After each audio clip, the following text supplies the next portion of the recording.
All right, well, this is the third part of my series to explain to you about the world wars, what is happening by NATO forces and the West throughout the whole world today. Now, there's a lot of people in Australia and overseas, in England and Europe, who are rioting in the streets. They're rioting in the streets at this very moment in Syria, Pakistan, Greece. Now, what people don't realize is simply this. Whilst they see that their president or their prime minister is going to war or agreeing to go to war or agreeing to accept IMF stimulus money, etc., etc., and they don't realize that when President Bush was in power and they had the false flag of 9/11, which was orchestrated and carefully set up, and I might add, no aluminium-made plane can go through steel and concrete, and you will find on that, if you do Google it and research it, that those planes were a hologram. But be as it may, I'll show that in another film. When they did that, and they called on all of the 28 nations in NATO, and they called on all of the nations in West, whether they were a member or not, they called on them to support them in a new war, a war on terror. Before that date, there was no such a thing as a war. There was no war, and there is no war. But under that deception, and by lies and stealth, they got everybody to sign in a treaty that they would join the USA, they join NATO, they join the West in a fight against a fake war, a war on terror. Now, what people don't realise is this. When, for example, Australia or any of the European countries signed that treaty that they would support this fake war on terror, that meant they have placed their country in a state of war, which means a state of emergency. You might see a lot of people rioting in the streets now that they're trying to overturn the government because they realise that they've been duped. It's too late, because the government went in with eyes open. They were duped by this act of joining hands together throughout the globe on a war against terror. That means that those governments who have signed that can enact emergency laws. And if they're instructed to enact emergency laws under the United Nations or under any of the agencies from NATO and the West, then they are compelled to do so. For example, too, there's now a lot of uprising in America, and I saw five in the last, I put it, the news clip, 5 congressmen standing in front of the television cameras telling the world that they are going to take President Obama to task for what they said, and which is true, a war on Libya, and of course it's coming up now with Afghanistan and of course Pakistan, that the war is illegal. Sure, it's illegal, but you've got to realise that they have been given a mandate by the world in a state of emergency when a war is declared. So whilst they are up in arms to try and get President Obama to heel to Congress, I don't think they will. The other thing that's happening all over the world, of course, is that democratic countries are also rioting, uprising against their governments, perpetrating and making laws outside of their constitution. Again, you've got to realise that these countries, and including Australia, can make laws outside of the constitution if the constitution has been closed down by one word, war. When a state of emergency has been called by the world powers, then that country can do what it likes in making wars in line with what they are instructed to do, because we're at war. Now, that false fake, we're at war, has caused all of the countries to heel to demands by NATO forces and by the United Nations. However, When Poland, for example, said no to UN, no to funny money, stimulus money, what happened? Mysteriously, the plane with the president and his entourage crashed. When you look at that film, if you can still get it up, they've pulled it, they were murdered.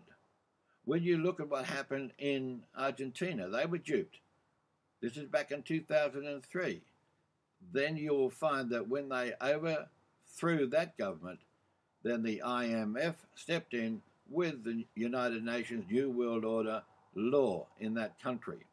And of course, out of that, you will see that 5,000 children starved to death and something in the tune of 15 million people were left homeless out of a population in that country of 43 million.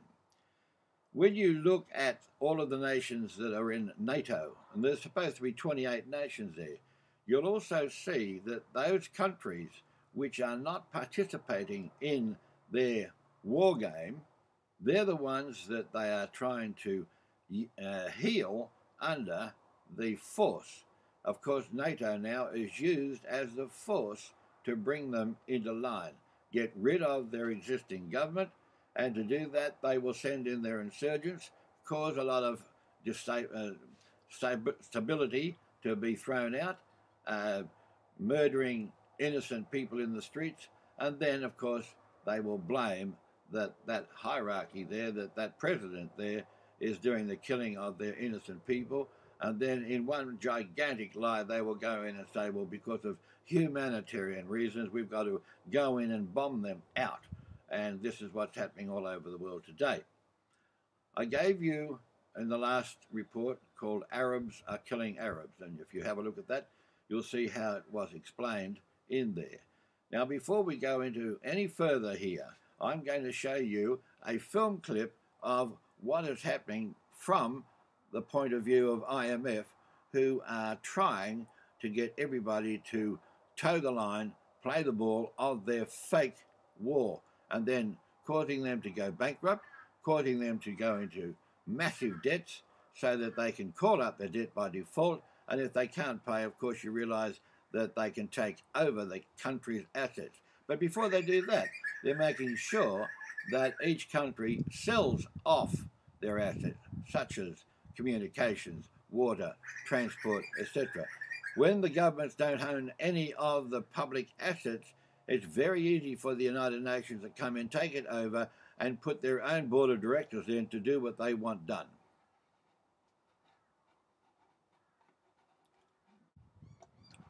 Now, as I just said, when all of the countries have converted their democratically elected governments into a corporation, and under the main corporation of the federal or the state level, there is all of the different levels of corporations, such as the judiciary, the judges, the courts, and then, of course, the police force and the army.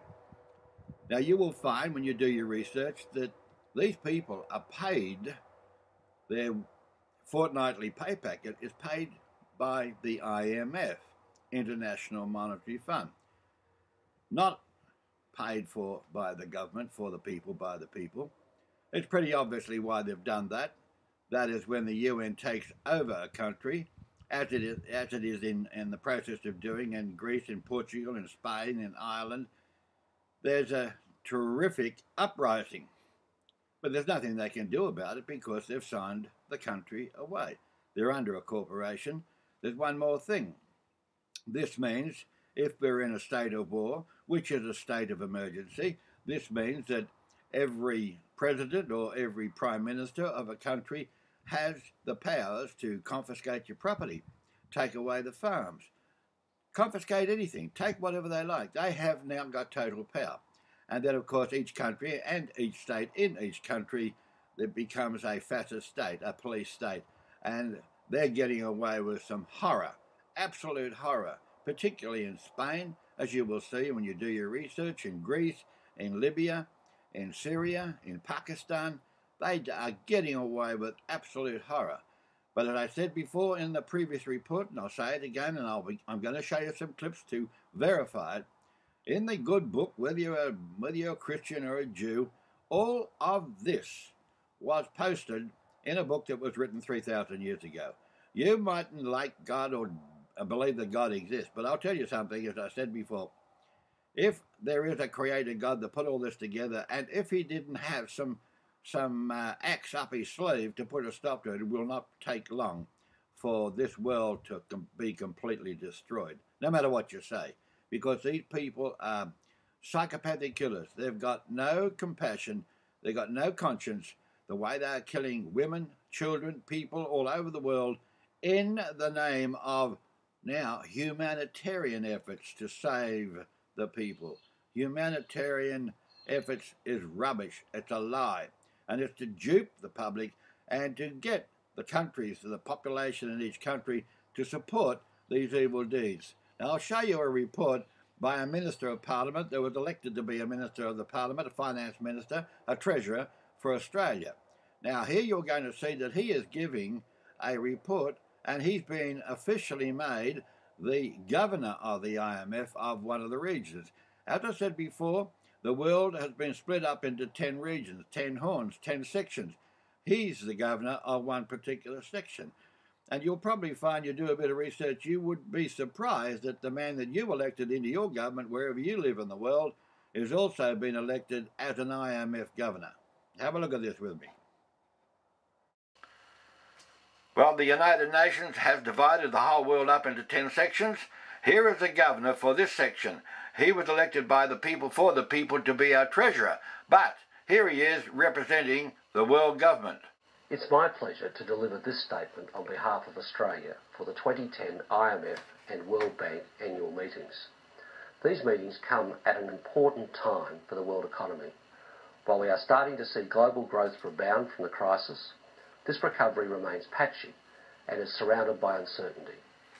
Questions are being raised about the durability and strength of the economic upturn in some advanced economies, as the temporary support of policy stimulus and inventory rebuilding fade. Financial and structural reforms that will underpin stronger and more sustainable global growth into the future. And the international community must continue to work towards further trade liberalisation, which will support growth right across the world. Now, when you heard him say growth, jobs, growth, let me tell you something, that the industry world in Australia has just about completely gone overseas. It's collapsed. The farming has just about collapsed. So the so-called industry and the jobs for Australian people, this is a farcical joke. We now have everything coming to us. Take, for example, a shirt. It's made in China. We couldn't buy a metre of cloth for the price that comes over here. I'm proud to say that Australia has emerged from the global recession in a strong position. 3 decades of structural reform, a strong and stable financial system, and well-timed and well-targeted policy stimulus provided crucial support for the Australian economy. And there is an example of the stimulus money, which was to give jobs. That not only did it not give jobs, but it's created a debt for the Australian people that they could never, ever, ever repay. So the United Nations is getting ready to take the country over. Australia was one of only 2 advanced economies to avoid a technical recession. Our economy is now growing strongly. Unemployment is low, and our public finances are strong. He tells us that the unemployment is low. They cook the books. They tell you 8 or 9% unemployment. It's more like 39%.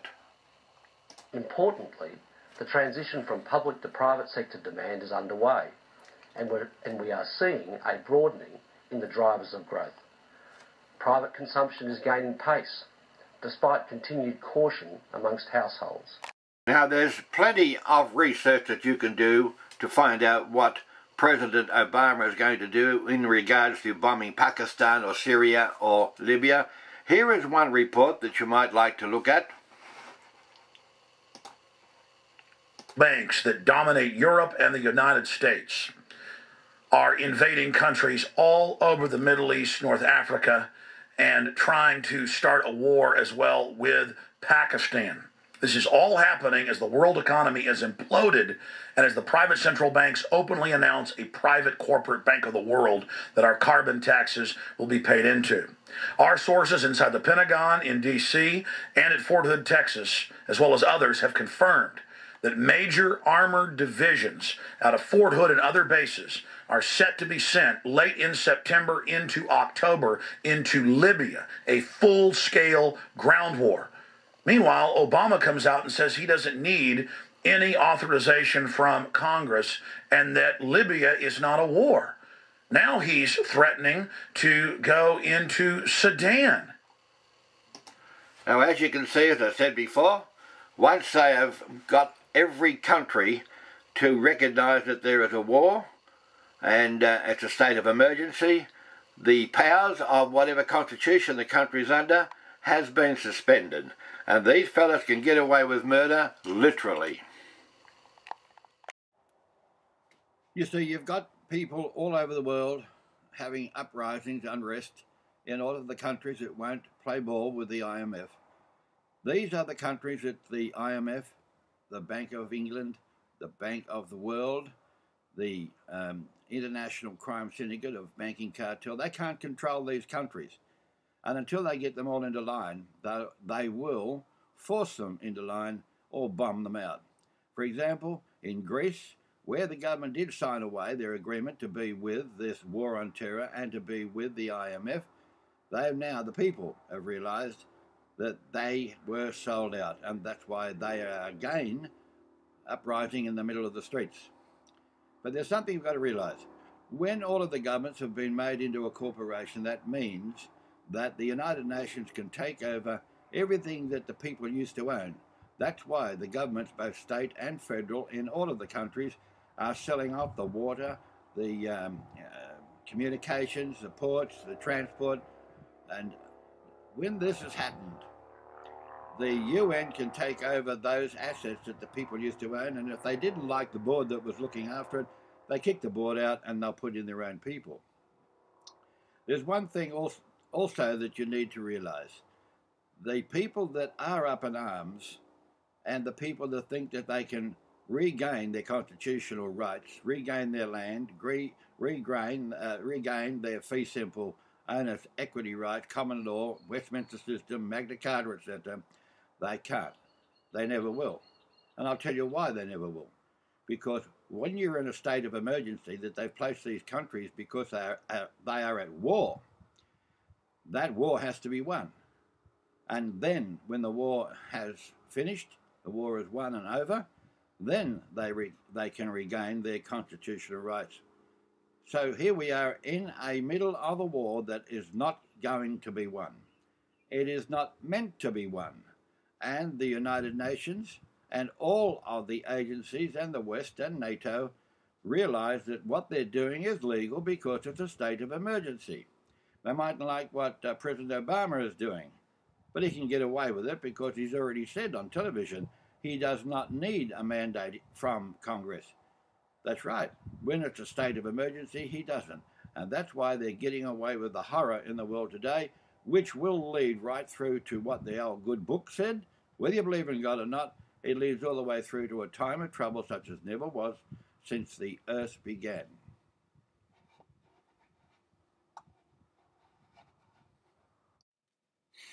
Now, I want to give you a bit of an example of how strong the tentacles of the United Nations and the IMF have infiltrated into your government, no matter wherever you live in the world. I'm going to read a little bit of it so you'll understand where we are today. And there's not much chance of getting out of it unless you know how and you can get your government to sever all relations with the United Nations. Now, in the agreement that the IMF has with every country, and it'll apply to you no matter where you are. I'm going to read quickly some of the articles, and I'll put up on the screen as much as I can for you. These are articles of agreement of the International Monetary Fund. Article 5, status, immunities and privileges. Just a little taste of what it says for these immunities. Section 3. Immunity from judicial processes. The funds, its property, and its assets wherever located, and by whomsoever held shall enjoy immunity from every form of judicial process except to the extent that it expressly waives its immunity for the purpose of any proceedings or by the terms of any contract. Section 4. Immunity from other action, property and assets of the fund, wherever located and by whomsoever held, shall be immune from search, requisitions, confiscation, expropriation, or any other form of seizure by executive or legislative action. Section 8. Immunities and privileges of officers and employees or governors, that would be in Australia Swan or Keating today, that would be your particular governor that's been appointed by the UN, executive, directors, alternate members of the committees, representatives appointed under Article 12, Section 3J, advisors of any of the foregoing persons, officers, and employees of the fund. They shall be immune from legal process with respect to acts performed by them in their official capacity, except when the fund waives this immunity. Not being local nationals, now understand this, they're going to bring in other people from other countries to enforce their law. Not being local nationals being granted the same immunities from immigration restrictions, alien registration requirements and national service obligations, and the same facility as regards exchange restrictions as are accorded by members to the representatives and employees of comparable rank of other members. Section 3. Shall be granted the same treatment in respect of travelling facilities as it is accorded by the members to the representatives, officials and employees of comparable rank of other members. Section 9.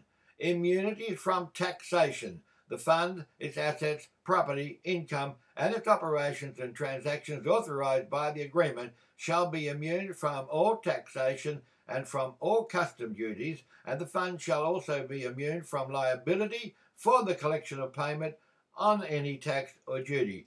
I'll put the rest of the text that I can put up there for you to read in your own time, but it is a very serious matter. As I said before, in the old good book in the Bible, it doesn't matter whether you're a Jew or a Christian, and it doesn't matter what you thought was going to happen. I said to you before that the old book does say what is going to happen. Because as I said before, there is only one creator God, that is Yahweh. I've said before and I showed you that Yahweh says, I will do nothing that I haven't first told you and the servants. Now understand something here also, that in the old good book, every time Yahweh said he was going to destroy the enemies, he did. And again, in the prophecies that I've given to you, Yahweh says, I will destroy the enemies. Now you might think by publishing what I'm giving to you now that the enemies can find out, back off doing what they're doing and save themselves. Doesn't work that way. Yahweh blinds their brain and fills into their brain exactly what he wants them to do to fulfill his plans. And his plans will be fulfilled no matter what you think and no matter what you do.